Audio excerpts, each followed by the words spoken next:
In today's video, I'm going to teach you how to find routing number 1 Huntington Bank app. Your routing number is the 9-digit code that identifies your bank, and you'll need it for things like setting up direct deposit, paying bills, or linking accounts. I'll walk you through the exact place to find it in the mobile app, and share a few quick cautions so you use the right number every time. Start by opening the Huntington mobile app and signing in. Make sure you're on a secure connection and keep your login details private.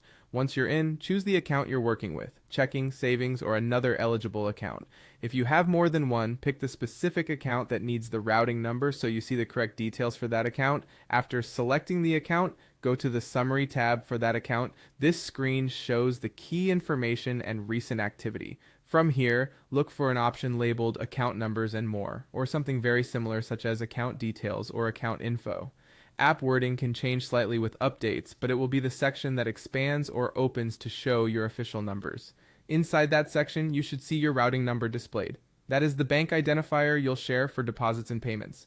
Just below it, you'll usually see your account number as well. For security, the account number may be hidden until you tap Show.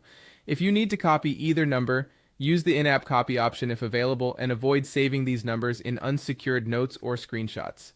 A few tips and caveats can help avoid mistakes. Huntington routing numbers can vary based on where you opened your account, such as your region or branch, and in some cases may relate to digits in your account number. Before you give the number to an employer or biller, double check that the routing number on this screen matches what your account requires. One easy cross-check is the number printed on your checks. The routing number is the first group of 9 digits along the bottom. If you see an information icon labeled Tips and Caveats in the app, tap it to review any bank-specific notes about routing numbers. That brief read can confirm you're using the correct code for your account and location. That's all there is to it. Open the app and sign in, pick the right account, go to Summary, and open Account Numbers and More to view your routing number. Thanks for watching, and I hope this helped you find what you need quickly and confidently.